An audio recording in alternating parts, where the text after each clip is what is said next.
오늘 우리에게 주시는 하나님의 말씀을 우리 함께 읽도록 하겠습니다. 신약 성경 마태복음 1장 23절 말씀을 함께 읽겠습니다. 이 부분은 박종혜 권사님께서 필사하신 부분입니다. 마태복음 1장 23절 함께 읽습니다. 시작. 보라, 처녀가 잉태하여 아들을 낳을 것이요 그의 이름은 임마누엘이라 하리라 하셨으니 이를 번역한즉 하나님이 우리와 함께 계시다 함이라. 아멘. 할렐루야. 우리 한번 인사하실까요? 우리 앞뒤 좌우로 한번 우리 축복하면서 인사하겠습니다. 하나님은 항상 선하십니다. 한 번 더 인사하겠습니다. 하나님은 항상 옳으십니다.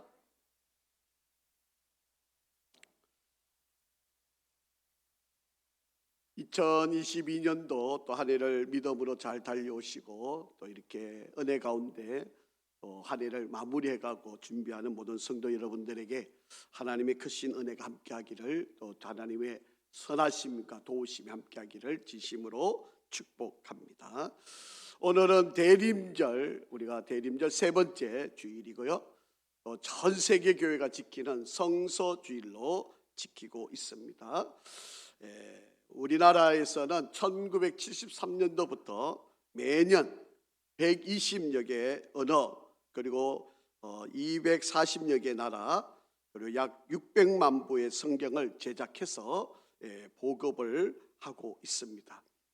성경과 또 언어들을 찾아내고 글이 없어서 못 읽는 사람들이 많이 있기 때문에 글을 만들고 또 그것을 성경으로 번역을 해서 한 사람도 예수를 몰라서 구원을 받지 못하는 일이 없게, 그래서 이 성서주의를 통해서 특히 대림절 기간에 예수님이 말씀으로 오신 바로 그런 의미를 되새겨서 이 12월 둘째 주가 전 세계 교회가 성서주일로 지키고 있습니다.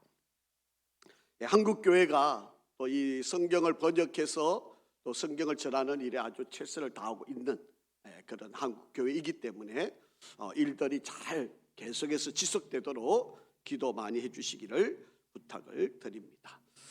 오늘은 대림절 세 번째 주일이어서 우리가 마태복음에 나와 있는 말씀을 좀 깊이 생각하면서 인간의 몸을 입고 오신, 이 땅에 오신 예수님이 왜 오셨을까, 그 이유를 한번 좀 살펴보려고 합니다. 혹시 여러분이 읽어보셨는지 모르는데 이런 책이 있습니다. 내가 본 지옥과 천국이라고 하는 책인데요, 이 책을 쓰신 분은 신성종 목사님이라고 하는 분입니다.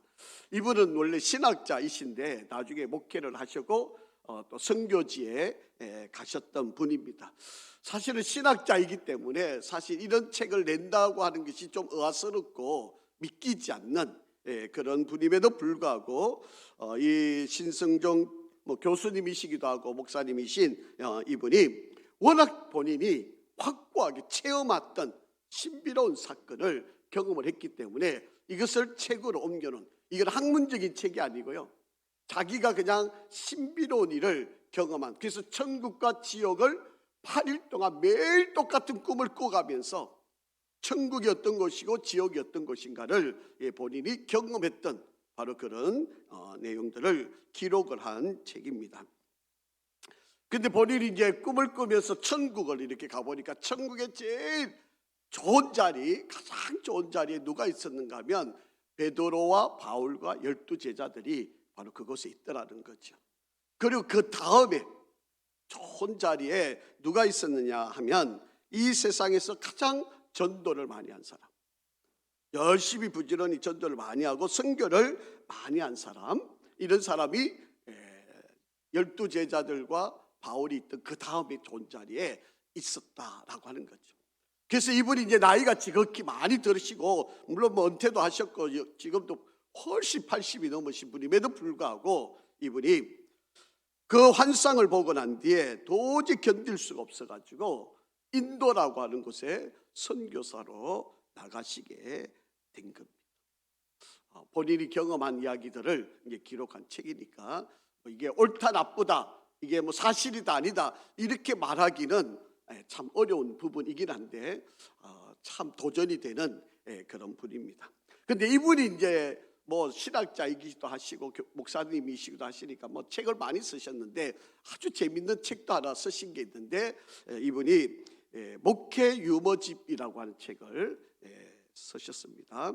여기에 보면 동정녀에 관한 이야기를 이제 이야기가 기록이 되어 있는 것이 있습니다. 지금은 천국에 가 계시지만 하용조 목사님이 연예인들을 주로 모아서 교회를 이렇게 일을 하고 계실 때에 주일 오후 예배 시간에 이제 성경 공부를 이렇게 하시면서 예수님께서 동정녀 마리아에게서 태어나셨다라고 하는 것을 가르치게 되었습니다. 그러자 이게 여럿이 성경 공부하는데 저 뒤에 좀 젊은, 좀 불량한, 좀 젊은 연예인 중에 한 사람이 이제 약간 소리도 크게 그리고 자기 입에 농담 삼아 이야기를 꺼내서 한 말입니다. 아니 목사님, 농담하지 마세요. 어떻게 처녀에게서 아이가 태어날 수가 있습니까? 그런 이야기는 좀 그만하시고 예수님이 좀 좋은 일 하셨다, 예수님이 참 귀한 일을 하셨다, 이런 좀 다른 말씀을 좀 가르쳐 주세요 라고 그렇게 혼자 중얼거리던 조금 소리가 크게 이야기를 하게 된 겁니다. 그러면서 목사님이 그 소리가 또 안 들렸으면 모르지만 그 소리 들리시니까 또 힘을 주어서 예수님은 동정녀 마리아에게서 태어났다고 또 막 구체적으로 계속 설명을 하고 있는 거예요. 그런데 그 젊은 연예인들이 그 말을 도저히 믿을 수가 없다는 거지요. 안 된다. 아니 어떻게 그럴 수 있느냐고 계속 반박을 하는 이제 그런 이야기가 오고 가게 된 거예요. 그러다가 그 자리에 이제 돌아가신 우리 구봉서 장로님, 여러분 옛날 사진 한번 보시면 이 구봉서 장로님이 같이 이제 성경 공부를 하고 있는데 이제 막 그 계속 아니라고 주장하는 그 젊은 연예인한테 이제 소리를 막 지르는 겁니다. 야 임마, 마리아 신랑인 요셉도 믿었는데 네가 뭔데 안 믿는다고 그러느냐? 그렇게 이제 소리를 지르는 바람에 막 그 연예인이 그냥 입을 딱 닫아 버렸다라고 하는 이야기입니다. 여러분 지금도 한번 여러분 생각해 보세요. 마리아 나이가 12살쯤 되었다고 생각이 되는 나이예요. 유대인들이 보통 결혼을 12살에서 뭐 15살 사이에 이 결혼을 하니까, 여인들이 결혼을 하니까 아마도 이 마리아 나이가 12살 정도 되었을 것이다 예측이 되고, 그 다음에 남자를 전혀 가까이 해보지 않은 바로 그런 마리아. 그런데 아이를 가졌다. 여러분 이게 믿어지느냐라고 하는 거죠. 이게 과연 여러분 받아들일 수 있는 이야기냐라고 하는 거죠. 여러분 그 당시에 마리아와 정혼했던, 약혼을 했던 요셉도 믿지를 못했다는 거예요. 자, 성경 한번 보실까요? 자, 오늘 마태복음 1장 19절을 보시면 그의 남편 요셉은 의로운 사람이라 그를 드러내지 아니하고 가만히 끊고자 하여, 그렇게 말합니다. 이제 마리아를 돌려보내겠다는 거죠. 혹여라도 마리아가 임신한 사실을 알게 되거나 하면 큰일이 일어나게 되니까 이제 마리아를 좀 자유롭게 놓아주려고 하는, 그게 도저히 자기도 못 믿겠다. 아니 자기가 가까이 했었던 일이면 자기가 뭐 인정하고 책임질 일이지만 요셉조차도 이 사실을 받아들일 수가 없는 바로 그런 일이라는 거죠. 여러분 유대인들은요 결혼하기 전에 1년 전에 약혼을 합니다. 그리고 1년 동안 기다렸다가 그 다음에 결혼식을 하게 돼요. 왜요? 왜 1년을 기다리느냐? 여러분 처녀인지 아닌지를 확인하는 거죠. 그러니까 이 1년이라고 하는 이 약혼 기간 안에 어떤 일이 일어나게 되면 모든 책임이 마리아 이 여인에게 다 책임이 주어지는 겁니다. 그래서 심지어 만약에 임신을 하게 되면 부정한 여인이잖아요. 그러면 돌을 가지고 그 여인을 쳐서 죽여도 무방한 이야기가 되는 겁니다. 그러니까 보통 유대인들은 결혼하기 전에 1년 전에 약혼을 해가지고 1년을 기다렸다가 그리고 난 뒤에 결혼식을, 아무 일이 없으면 결혼식을 하게 되는 것이, 이게 일반적인 마리아와 요셉이 살고 있던 시기에 일반적인 결혼의 모습이었었다라고 하는 이야기입니다. 자, 그런데 꿈속에 이 요셉이 믿지도 못하는 이런 상황이지만 꿈속에 천사가 나타나서 이야기를 들려준 사실이에요. 자, 20절 말씀 한번 보겠습니다. 마태복음 1장 20절 시작. 이 일을 생각할 때에 주의 사자가 현몽하여 이르되 다윗의 자손 요셉아 내 아내 마리아 데려오기를 무서워하지 말라. 그에게 잉태된 자는 성령으로 된 것이라 라고 그렇게 말씀을 합니다. 너 아내 될 바로 그 마리아는 부정한 여인이 아니다. 그 여인의 몸에서 아이가 임신한 것은 바로 하나님께서 성령으로 잉태가 된 것이다. 그러니까 결혼하기 전에 임신한 것에 대한 두려워하지 말아라 라고 그렇게 말씀을 합니다. 여러분, 과연 이런 이야기를 우리가 받아들이기가 쉬우냐라고 하는 거죠. 많은 사람들이 이것에 걸려가지고 예수를 못 믿는 사람들이 지금도 얼마나 많이 있는지 모른다라고 하는 거예요. 왜 하나님께서는 이렇게 어려운 방법으로 왜 인간의 몸을 빌어서 이 땅에 오셔야만 했을까? 여러분, 여기에 대한 우리가 좀 궁금한 거 혹은 우리가 믿기지 않는 부분, 우리가 받아들일 수 없는 이런 부분들을 좀 이해를 하려고 하는 겁니다. 자, 첫째는 왜 하나님께서 마리아의 몸을 빌어서 인간의 몸을 빌어서 여자의 후손으로 왜 예수님이 태어나셔야만 했는가? 여러분, 그 첫 번째 이유는 바로 우리가 죄를 지었기 때문에 우리의 죄를 구원하려면 이 방법밖에는 다른 방법이 없었다라고 하는 사실입니다.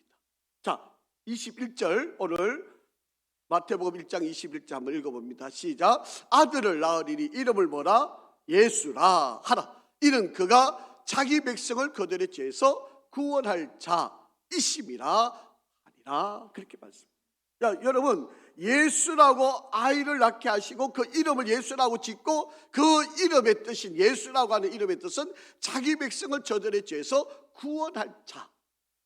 죄를 지은 우리 인간들을 구원할 수 있는 분이 바로 예수님이시다라고 하는 것을 말씀하고 있는 이야기입니다. 여러분, 마리아가 아이를 낳는 이 아이는 여자가 아니고 남자아이입니다. 여러분, 유대인들은 보통요 아이를 낳게 되면 태어나고 난 뒤에 8일 뒤에 할례를 하게 되고 할례를 하고 난 뒤에 아버지가 이름을 지어주는 게 이게 유대인의 관습이거든요. 그런데 아이가 태어나기 전에도 이미 벌써 하나님께서 이름을 지어주셨다라고. 그 이름이 뭐예요? 예수라고 하는 이름. 그런데 그 예수의 이름이라는 뜻은 자기 백성을 저들의 죄에서 구원할 자라고 하는 뜻입니다. 그래서 예수님이 이 땅에 오신 목적은 바로 우리를 구원하시기 위해서, 우리를 이 죄 가운데 있는 우리들을 구원하기 위해서 예수님이 오셨다. 여러분, 이 죄라고 하는 것은요 죄의 삭은 사망이잖아요. 우리가 영원히 죽을 수밖에 없는 죄인이기 때문에 우리는 영원히 죽을 수밖에 없는 바로 그런 존재인데 그 죽음에 있는 우리들을 예수 그리스도가 오셔서 우리의 죄를 사하여 주심으로 우리가 영원히 사는 생명, 영생의 삶으로 살아가는 존재로 우리를 구원하기 위해서 예수님이 인간의 몸을 입고 오셨다. 여러분, 우리의 죄를 대속하려면 누군가가 대신 대속자가 있어야 돼요. 그런데 그 대속자는 죄가 없는 분이어야만 돼요. 여러분, 똑같은 죄인이 누구를 구원할 수 있겠습니까? 전혀 죄가 없는 분이어야 나의 죄를 사하여 줄 수 있는 거 아닙니까? 그러니까 만약에 다윗의 후손인 요셉과 마리아가 정혼을 하고 결혼을 해서 거기서 아이가 태어났다면 이 또한 인간이잖아요. 그건 또 여전히 죄인인 거잖아요. 그러니까 하나님은 바로 이들을 이렇게 구원할 수 있는 방법이 안 되니까 하나님은 성령을 보내시고 마리아, 처녀인 마리아의 몸에 성령으로 잉태하게 하셨고, 그래서 그 아이가 예수가 되시고 그 예수님이 우리의 죄를 대속하시려고 이 땅에 오셨다라고 합니다. 그래서 동정녀, 처녀인 마리아의 몸을 빌어 우리의 구원자이신 예수님이 오실 수밖에 없는 바로 그런 일이었다라고 하는 것입니다. 여러분, 예수님이 이 땅에 오신 목적은 분명합니다. 성경도 그렇게 기록하고 있고, 한번 읽어보시겠습니다. 누가복음 19장 10절 시작. 인자가 온 것은 잃어버린 자를 찾아 구원하려 합니다.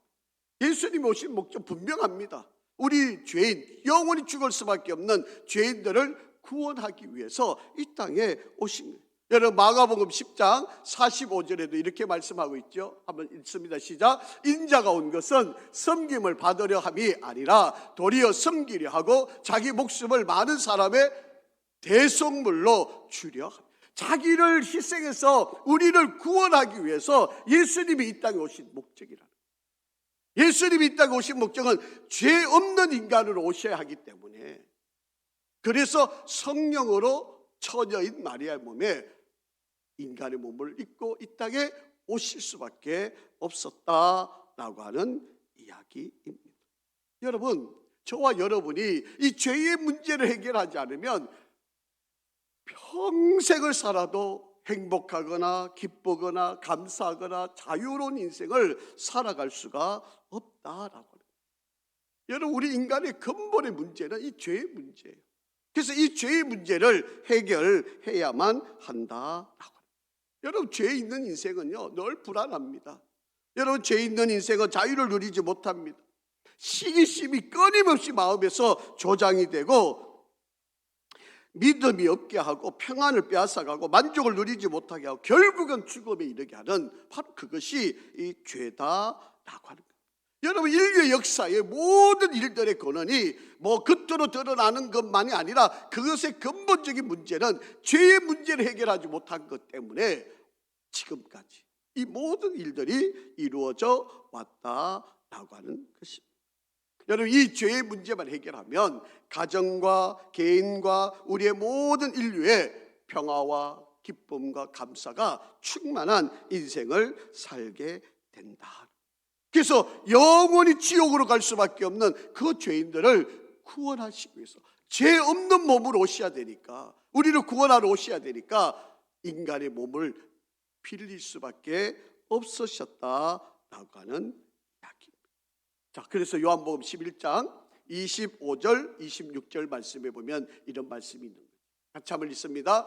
예수께서 이르시되 나는 부활이요 생명이니 나를 믿는 자는 죽어도 살겠고 무릇 살아서 나를 믿는 자는 영원히 죽지 아니하리니 이것을 내가 믿느냐. 아멘. 여러분, 예수 그리스도를 믿는 믿음, 이 믿음이 우리의 모든 죄를 사하게 되고 우리를 영원히 죽지 않게 만들 뿐만 아니라 우리가 영생할 수 있도록 영원히 사는, 죽어도 다시 살고 살아있어서 예수를 믿고 영원히 사는 바로 그런 축복을 누리게 된다라고 하는 말씀입니다. 그래서 저와 여러분의 모든 죄를 해결하시기 위해서 예수님이 인간의 몸을 입으시고 죄 없는 몸으로 오셔야 되기 때문에 마리아의 몸을 빌어 이 땅에 오셨다라고. 여러분, 이것은 과학적으로 설명될 일이 아닙니다. 이게 뭐 생물학적으로 어떻게 해석하고 설명되어질 거 아니고요. 우리가 상식적으로도 받아들일 수 없는 이야기는 사실입니다. 하지만 이거는 믿음의 문제예요. 이거는 2000년 전에 예수님께서 마리아의 몸을 빌어 이 땅에 오신 바로 그런 사건이었다라고 하는 것입니다. 여러분, 다른 것은 잘 믿으면서 왜 이것을 안 믿느냐는 거예요. 자, 두 번째, 예수님이 이 땅에 오신, 인간의 몸을 입고 이 땅에 오신 또 하나의 목적은 우리와 영원토록 함께 하시려. 예수님이 인간의 몸을 입고 이 땅에 오셨다. 자, 22절 한번 읽어보실까요? 시작. 이 모든 일이 된 것은 주께서 선지자로 하신 말씀을 이루려 하심이니 이르시되 라고 그렇게 말씀. 여러분, 예수님이 마리아의 몸을 빌어서 이 땅에 인간의 몸을 입고 오신 이유는 우연히 어쩌다가 뭐 그때가 되었으니까 어쩌다가 뭐 일이 되어진 그런 사건이 아니고요. 우리가 지난주에도 말씀드렸던 것처럼 4000년 전에, 예수님이 오시기 4000년 전에, 그 이사야 선지자 700년 전에 이미 예수님이 수많은 선지자들에 의해서 350여 회나 예언되어졌던 그 일들이 2000년 전에 마리아의 몸에 예수님이 성령으로 잉태를 한 거예요. 이것이 뭐 어쩌다가 이루어진 일이 아니고 오래전부터 하나님께서 예언하셨고 그 예언이 바로 이때에 이루어진 사실이다라고 하는 것입니다.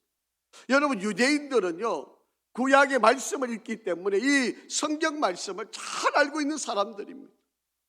그런데 인간의 상식으로는 받아들일 수가 없으니까 예수님이 오셨는데도 불구하고 그 예수님을 거역한 거죠. 결국 십자가의 못을 박아 죽이는 것까지 인간들이 한 거예요. 오늘날도 마찬가지입니다. 여러분, 수많은 사람들이 예수님이 마리아 동정녀 마리아의 몸을 입고 이 땅에 오셨다고 믿는 사람이 이렇게 많은데도 불구하고 끝까지 안 믿는 사람들이 있는 거예요. 뭐 과학적으로 해석이 안 된다, 상식적으로 받아들일 수 없다, 생물학적으로 어떻게 그런 일이 일어나느냐, 그러면서 끝까지 거부하는 사람들이 있다라고 하는 거예요. 자, 오늘 본문 말씀을 한번 다시 읽어봅니다. 마태복음 1장 23절 시작. 보라, 처녀가 잉태하여 아들을 낳을 것이요 그의 이름을 뭐다? 임마누엘이라 하리라 하셨으니 이를 번역한 적 하나님이 우리와 함께 계시다 함이라. 그렇게 말씀합니다. 여러분, 이것은 이사야서 7장에 기록되어 있는, 이미 예수님이 오시기 700년 전인 이사야 선지자 시대에 이미 예언되어진 그 말씀을 그대로 인용해서 지금 말씀을 하고 있는 내용입니다. 그래서 예수님이 이 땅에 임마누엘, 여러분, 임마누엘이란 말은 이런 의미를 갖고 있습니다. 임이라고 하는 말은 함께한다 라고 하는 뜻이고요, 마누라고 하는 말은 우리, 그리고 엘이라고 하는 것은 전능하신 하나님, 그 뜻이에요. 그러니까 이 세 단어를 합쳐보면 전능하신 하나님이 우리와 함께 하시다, 그런 뜻이에요. 그래서 임마누엘이란 말은 하나님이 우리와 함께 계시다라고 하는 말씀입니다. 그래서 하나님이 우리와 함께 하시려고 바로 예수 그리스도를 이 땅에 보내십니다. 자, 우리 지난주에 말씀을 한번 좀 되돌아가 볼까요? 창세기 3장 15절 말씀입니다. 시작. 내가 너로 여자와 원수되게 하고 내 후손도 여자의 후손과 원수되게 하리니 여자의 후손은 내 머리를 상하게 할 것이요 너는 그의 발꿈치를 상하게 할 것이니라 하시고 라고 합니다. 여러분, 창세기 때 예수님이 오시기 4,000년 전인 바로 창세 때에 아담이 범죄한 이후로 하나님께서 이미 창세기 3장 15절 예언하시면 여자의 후손은 올 거라는 거예요. 너희들의 모든 죄를 사하기 위해서 뱀의 머리를 칠 만한 그런 능력자가 오실 건데 그분이 여자의 후손으로 올 거라는 거예요. 그래서 예수님이 마리아의 몸을 빌어서 이 땅에 오시게 되었다라고 합니다. 여러분, 하나님 우리 눈에 보이지 않지만 우리 눈에 보이는 인간의 몸을 입고 이 땅에 오실 바로 그분이 바로 예수님이시다. 그 예수님이 오셔서 우리와 영원토록 함께 계시기 위해서 이 자리에 오셨다라고 그렇게 말씀을 하는 것입니다.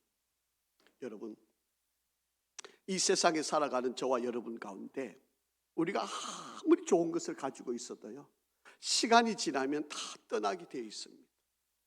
여러분, 우리가 사랑하는 부모님도 우리가 영원히 같이 계실 것 같지만 그렇지 않잖아요. 시간이 지나면 우리 사랑하는 부모님이 떠나가시죠. 여러분, 남편과 아내도 우리가 영원토록 해로할 것 같지만 누군가가 먼저 떠날 수밖에 없는 것이 우리 인간 아닙니까? 여러분, 자식들도 마찬가지. 우리는 자식들과 함께 영원히 살고 싶지만 우리가 먼저 떠나든 아니면 자식이 먼저 떠나든 우리 인생 가운데는 그런 일이 일어날 수밖에 없는 것이 바로 우리들의 모습입니다.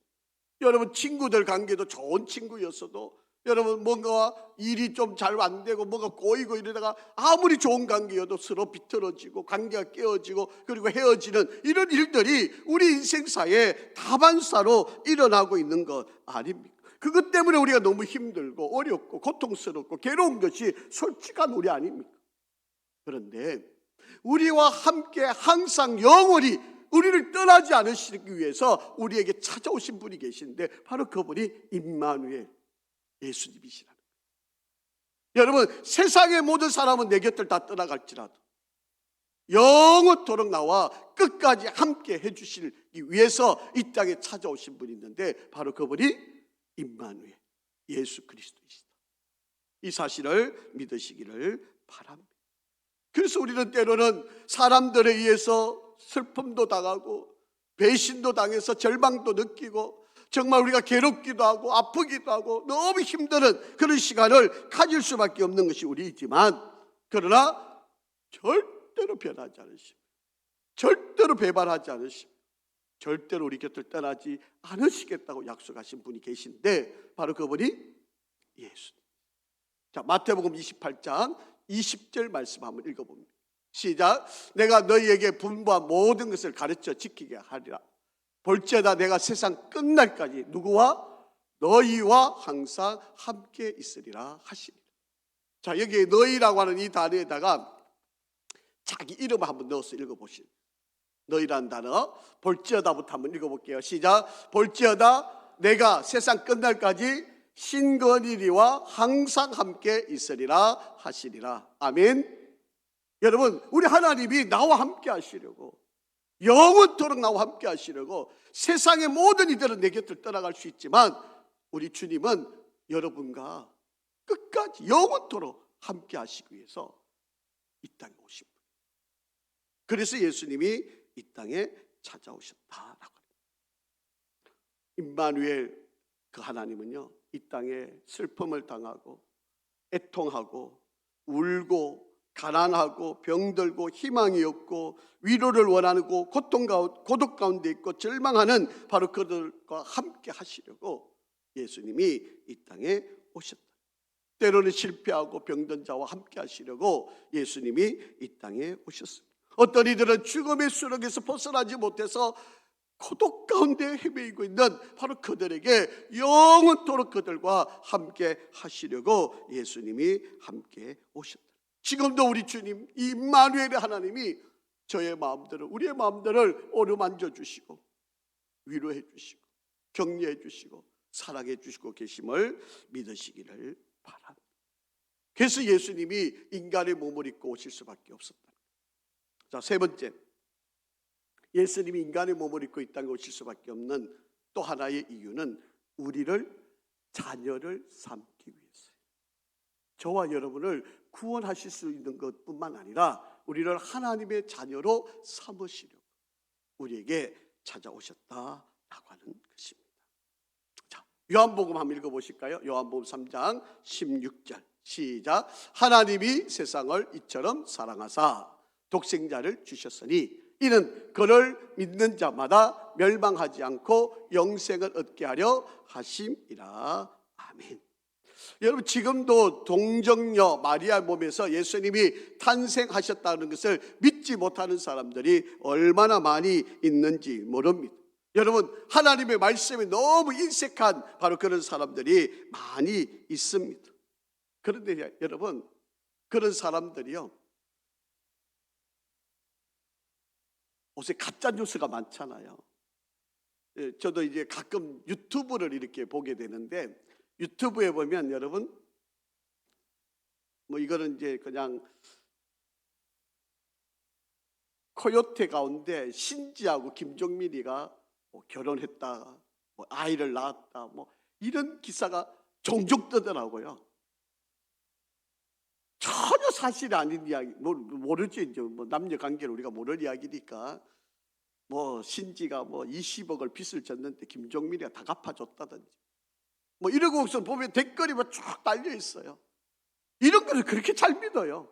어느 연예인이 뭐 임신했다 그러면 뭐 그게 또 뭐 사실인 것처럼, 막 누가 무슨 말하면 그게 뭐 진리인 것처럼 막 남의 말이고 엉뚱한 이야기를 그렇게 잘 믿으면서 성경에 기록되어 있고 예언되어 있고 사실이 그렇게 확률도 어려운 이야기가 이루어진 이 사실에 대해서는 믿지를 않는 게 이게 너무 이상한 거 아닙니까? 요즘 여러분 세상에서 떠도는 이야기 가운데 전혀 근거 없으면서도 전혀 사실이 아닌데도 불구하고 사실인 것처럼 믿는 일들이 얼마나 많이 있느냐라고 하는 것입니다. 시시콜콜한 거는 그래 잘 믿으면서 예수님이 나의 죄를 사하시려고 인간의 몸을 입고 인카네이션, 성육신하여 이 땅에 오신 이 놀라운 이 사건은 믿지 못하고, 성령으로 동정녀 마리아의 몸에서 예수님이 탄생하셨다는 이 엄연한 진리를 믿지 못하는 바로 이런 수많은 사람들이 많이 있다라고 하는 이야기입니다. 이거를 못 믿으니까요, 사람들이 뭐 이거는 설하다, 신하다. 여러분, 김용옥 교수는 사실 목사 아들입니다. 그럼에도 불구하고 이 김동옥 교수가 뭐 예수님의 동정녀 마리아는 박혁거세처럼 또 김알지처럼 주몽신화의 이야기처럼 그냥 설화의 이야기로 그렇게 치부를 하는 이야기입니다.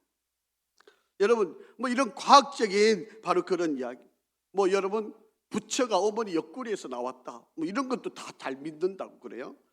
플라톤은 아폴로로부터 나오고 당구는 또 환웅이 되어가지고 나왔다, 출생했다 그러고 이런 이야기들은 우리가 어떻게 곰의 조상입니까? 곰이 어떻게 우리 조상이 될 수 있나요?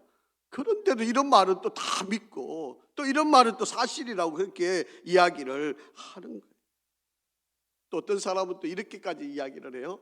예수님의 탄생의 기사가 마태복음하고 누가복음에만 있으니까 아니 마가복음하고 왜 요한복음은 없는 거냐, 그러니까 이게 사실이 아니라고 이렇게 또 이야기를 하는 사람들이 있다라고 하는 이야기입니다. 그러나 여러분, 마리아와 요셉이 통해서 하나님께서 바로 이 예수 그리스도, 우리의 구원자 되시는 예수 그리스도가 오셨다고 하는 이 사실을 잘 기억을 하시고, 그리고 요셉도 나중에는 이 사실을 받아들였다는 거예요. 한번 보실까요? 마태복음 1장 24절 25절 시작. 요셉이 잠에서 깨어 일어나 주의 사자의 분부대로 행하여 그의 아내를 데려왔으나 아들을 낳기까지 뭐했다? 동침하지 아니하더니 나음의 이름을 예수라 하니라. 그러니까 하나님께서 성령으로 너의 아내 마리아를 통해서 내가 하나님의 일을 해야 되겠다고 말씀하니까 결혼할 때, 아이가 나올 때까지는 동침을 하지를 않았다는 거예요. 그게 요셉도 하나님의 일을 믿음으로 받아들이고 그 일을 감당을 해내게 되었다라고 하는 것입니다. 여러분, 이 사실은 믿음의 문제이니까 저와 여러분이 정말 예수님이 이 땅에 오셔서 우리를 구원하신 이 놀라운 사건을 믿음의 은혜 가운데 잘 써가기를 바랍니다. 자, 누가복음 한번 읽어볼게요. 누가복음 1장 47절 48절 시작. 내 마음이 하나님 내 구주를 기뻐하였음은 그의 여종의 비천함을 돌보셨습니다. 보라, 이제 후로는 만세의 날을 복이 있다 일컬으리로다. 여러분, 마리아가 자기를 통해서 하나님의 일이 이루어진다는 이 사실을 가지고 물론 인간적으로 얼마나 힘들었겠어요. 처녀가 아이를 낳았으니까 여러분 이게 얼마나 지탄이 되는 일이었겠어요. 그럼에도 불구하고 자기를 통해서 하나님의 일을 이루시고 예수가 자기 몸을 통해서 구원자로 이 땅에 오신다는 이 일을 이룰 수 있었다는 것이 얼마나 큰. 자, 한번 보죠. 그 마리아의 믿음을 한번 볼까요? 누가복음 1장 28절 말씀 시작. 그에게 들어가 이르되 은혜를 받은 자여 평안할지어다 주께서 너와 함께 하시도다 하니, 그렇게 말씀을 합니다. 30절도요.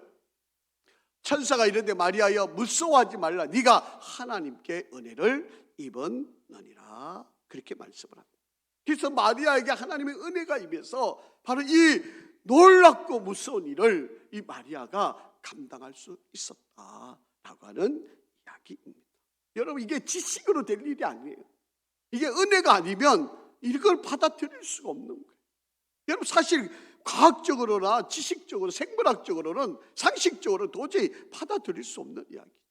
이것은 은혜가 아니면 우리가 받아들일 수 없어요. 그래서 에베소서 2장 8절에 이렇게 말씀하고 있는 거 아닙니까? 너희는 그의 은혜에 의하여 믿음으로 말미암아 구원을 받았으니 이것은 너희에게서 난 것이 아니요 하나님의 선물이라. 그러니까 우리도 믿음으로 구원을 받는 일이지 어떤 일을 하고 행위를 통해서 구원받는 일이 아니다라고 하는. 여러분, 발달 심리학자 가운데 이 장 피아제라고 하는 분이 있습니다. 여러분, 아이들 앞에 똑같은 물컵을 두 개, 화면 좀 한번 바꿔주실까요? 똑같은 물컵을 두 개를 물을 똑같이 채워놔요. 똑같이 채워놔요. 그러면 아이들한테 물어봅니다. 이 물이 어느 쪽이 더 많으냐? 여러분, 저 A 그림 한번 보시면 어느 쪽에 물이 더 많아요? 예? 간단한 질문인데요. 여러분 A쪽에 한번 보세요. 두 컵에 똑같이 물이 채워져 있으면 어느 쪽에 물이 많아요? 똑같죠. 똑같잖아요. 자, 그런데 두 번째 그림 B를 한번 보시고 세 번째 C를 한번 보세요. 똑같은 컵인데 컵을 이제 조금 긴 컵, 폭이 좀 좁고 긴 컵인데 바로 컵 하나를 그 긴 컵에다가 물을 부어요. 여러분, 그래서 C 그림에 보시면 아이들한테 묻습니다. 이것이 어느 쪽이 물이 더 많으냐? 그러면 열의 열은 뭐라고 대답하겠습니까? 긴 쪽에 있는 물이 많. 근데 사실은 뭐예요? 똑같아요. 여러분, 사실은 그게 이걸 받아들이는 아이의 수준, 아이들이 가지고 있는 그 상식선에서는 똑같은 상황인데 길쭉한 그 컵에 물이 많다고 여겨지는 거예요. 여러분, 세상 사람들도 마찬가지예요. 우리가 은혜가 있으면 그 사실을 믿음으로 받아들여지는데 은혜가 없으면 이게 아니라고 믿는 거죠. 뭐 이게 아니니까 뭐 신하라 그러든지 설하라 그러든지 뭐 지어낸 이야기라 그러든지 이게 도저히 상식적으로 받아들일 수 없는 이야기라고 그렇게 이야기를 하는 겁니다. 여러분, 우리가 믿는 이 믿음은요, 과학적인 의미를 갖고 해석을 할 수 있는 것이 아닙니다. 이거는 믿음의 문제이다라고 하는 것입니다. 자, 제가 한 가지 좀 설명을 하나 드릴게요. 과학적으로 이 꽃을 분해를 할 수 있잖아요. 그렇잖아요. 이 꽃을 이렇게 하나 보면 이게 뭐가 있고 성분이 뭐가 있다고 막 나눠 놓잖아요. 나눌 수 있잖아요. 이 꽃을 하나를 분석해 보려 그러면 여러 가지 이 구성하고 있는 것들을 다 나누잖아요. 그런데 과학자가 그 나누어져 있는 그 모든 것을 종합을 해가지고 꽃을 만들 수 있을까요? 못 만들어요. 분해를 하고 분석은 할 수 있는데 그 분석되어 있는 것 가지고 다시 꽃을 만들어라 그러면 꽃을 만들 과학자는 아무도 없어요. 똑같은 이치입니다. 사람들은 나누어 가지고 뭔가를 분해하거나 할 수는 있는데 이것을 다시 붙들어서 만들 만한 능력이 안 돼요. 마찬가지입니다. 여러분, 예수님이 이 땅에 오셔서 우리를 구원하시기 위해서 십자가에 달려 죽으시고 인간의 몸을 입고 오셔서 나의 모든 죄를 담당하시는 이 놀라운 일을 예수님이 감당하신 것은 인간의 이해로 받아들이기가 쉽지 않은 이야기면은 분명합니다. 그래서 여러분, 믿음에 인색하지 마시고 은혜로 이 하나님의 말씀을 받아들일 수 있기를 간절히 바랍니다. 여러분, 이건 믿음의 문제이지 이게 과학적으로 설명하고 해석할 수 있는 그런 문제가 아니다라고 하는 거예요. 여러분, 이것을 믿는 게 때로는 손해 같아 보이지만 전혀 그렇지 않습니다. 믿기만 하면 하나님께서 우리에게 놀라운 은혜를 더하여 주신다. 그래서 여러분, 우리의 믿음을 인색하게 만들지 마시고 참 행복과 기쁨과 평안을 누리는, 그래서 예수님이 하나님께서 인간의 몸을 입고 이 땅에 오셔서 예수 임마누엘로 우리와 영원토록 함께 하시려고, 그래서 우리를 구원하시고 우리를 하나님의 자녀 삼기 위해서 바로 우리에게 오신 이 성탄, 그래서 이 성탄 대림절 기간 바로 이 주님을 간절히 기다리고 그리고 다시 오실 주님을 소망하면서 우리에게 때 어렵고 힘들고 우리 가운데 많은 고난이 일들이 일어날 수 있겠지만 여러분, 우리와 함께 하시는 그 주님과 함께 그 고난을 이겨내고 견뎌내고 승리해가는 그런 우리 이 성탄의 계절이 되기를 주의 이름으로 축복합니다. 성도 여러분, 하나님이 우리를 구원하시려고 인간의 몸을 빌어서 마리아 몸을 빌어서 이 땅에 예수님이 친히 찾아오신 이 성탄, 저와 여러분에게 큰 은혜의 시간, 믿음의 시간들이 되기를 주의 이름으로 축복합니다. 아버지 하나님, 은혜와 사랑을 감사합니다. 우리를 구원하시고 우리를 자녀 삼기 위해 인간의 몸을 입고 이 땅에 찾아오신 주님을 기쁨으로 기다리고 우리가 그 주님으로 인하여 행복한 믿음의 여정을 걸어가게 도와주시옵소서. 때로는 우리의 상식으로 받아들일 수 없는 이 모든 일들, 우리가 믿음의 눈으로 은혜로 이 모든 것을 감당할 수 있도록 우리를 이끌어 주시옵소서. 아직도 예수님의 동정녀 마리아 탄생을 믿지 못하는 수많은 사람들에게 은혜를 더하여 주셔서 저들이 참 구원, 참 믿음의 은혜가 임할 수 있는 대림절 기간이 되게 축복하여 주시옵소서. 예수 그리스도 이름으로 기도합니다. 아멘.